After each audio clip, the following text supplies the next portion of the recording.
So before we begin, it is important to understand that any time you work with gear, line, and tackle on a vessel, it carries with it an inherent risk of serious injury. We at Field School have extensive experience with the handling and working of this gear, and so we encourage our viewers to receive the proper training and practice before implementing any of these techniques. Our gear is designed with animal welfare in mind and is approved for the use by the proper permitting agencies. Today's method we're going to talk about is drumlining. This is a drumline, essentially a self-contained fishing unit designed and built to target large coastal sharks. It consists of a 40-pound weight with a line with a bowline attached to a series of floats that mark it on the surface.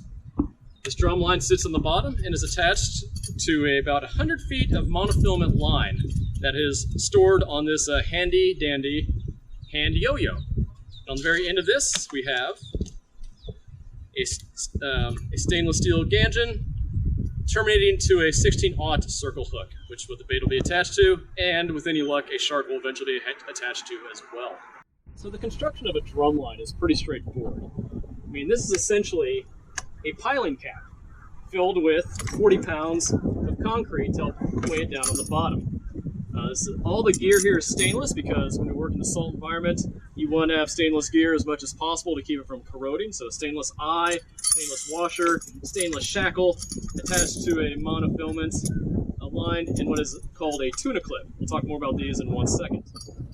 The eye bolt itself, again, here's your bowline, which we have in another video, how to tie a proper bowline, attached to a series of floats. The reason we have one float and two floats is because when it's on the surface, you might have that incredible boater go by and just cut one of your lines, so you don't want that. So at least have at least one set of floats to mark the gear, but also when we retrieve the gear, we usually use a boat hook to grab them right between the floats themselves. So it's easy to go right between the floats instead of trying to grab at one that's hanging down below the surface. It's just make it easier when you're retrieving on the side of a vessel. So hence the two sets of floats, marked with our research number and do not touch, which works, for better for worse most of the time. Back to the tuna clip though. The tuna clip is found in a lot of our applications because it's just a great way to attach one set of gear to another. This tuna clip, like that, and some of this gear is almost inseparable unless you have just megalodon on the end of this line or something like that. This though is the most complicated part, and that is the yo-yo or the hand reel itself. Your monofilament can vary. This is 1,200 pounds of monofilament. That means that it takes 1,200 pounds of force to actually snap this line in half. So it's a lot of force this line can take. Unfortunately, it's also very thick. So winding it up on the yo-yo can be somewhat challenging. Like I said, there's about 100 feet of this stuff on this yo-yo here, and that's to help the shark swim around and around. At the end of this, we have a stainless steel leader wire, so the sharks cannot actually bite through this monofilament, although they certainly could if they got up to here, but this leader wire keeps them from biting through it, and terminating into what's called a circle hook, as opposed to a J hook you might be more familiar with in typical fishing. Circle hooks are designed to prevent fouling of the hook, so if the shark swallows the hook down, it can, instead of catching on the stomach or catching on the gills, go, and then self-set into the corner of the mouth of the animal. So it's easy to remove and prevents a lot of mortality and morbidity on the animals themselves. So by far the most complicated part of a drumline is the yo-yo and the line itself. When deploying this, you're going to have your baited hook, so imagine a piece of bait on this line. You see the yo-yo has a small side and a tall side. The small side is the side you want facing out, so the line can pay off naturally by itself. I'm going to demonstrate this using this tuna clipped on float with weight. So you can see you'd have the yo-yo, and then your bait would go out like so. And eventually all 100 feet would eventually pay out when the line is set on the bottom. When bringing this thing back in though, it seems pretty straightforward, but again, with everything, it just comes with more practice. You want to take a lot of line, make nice big loops. Big happy loops, because although you might not feel anything on that line, some sharks might surprise you. They might be coming in with the line, they might attack the bait as it's coming across the surface or what have you.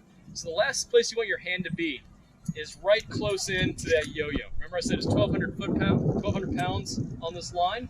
It doesn't take much pound of pressure to actually break your fingers. So the farther your fingers are away, if this line decides to just start running, your hand is not that close to the line, not that close to the yo-yo. Alright, one of the great benefits about using a drumline is that it is very forgiving for most sharks. Many sharks, as we know, have to swim continually to breathe. Things like blacktips, great hammerheads, tiger sharks, animals like this must swim around to force water over their gills. So if an animal like that is caught on the drumline is very, very forgiving for it. It has, like I said, 100 feet of monofilament attached to the swivel here that can go around and around the drum. So if the shark is caught, it can swim in a gigantic circle around and around, continually breathing until we're able to go and retrieve the drum and start the workup on the animal itself. The drumline can be utilized in a variety of depths as well. 6 feet, 20 feet, 100 feet, and that's probably about as deep as you want to start setting these things. It's one of the cons about the drumline is that it's an extremely heavy unit to deal with. Except this is a 40-pound weight that sits on the bottom.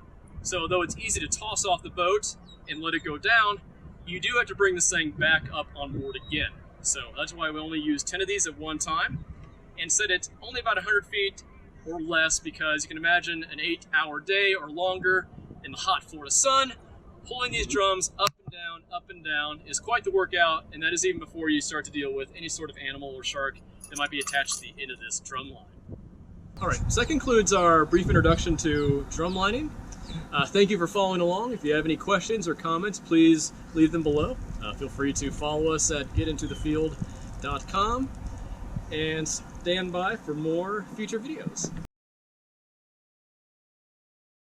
Action! You were close. I wouldn't say death, maybe. Ready? Whenever you want. Cool. No. That means, did I explain that already? I think so. Here it goes.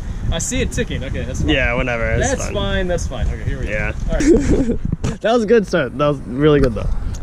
All right, so good. Okay. Shut up, bird.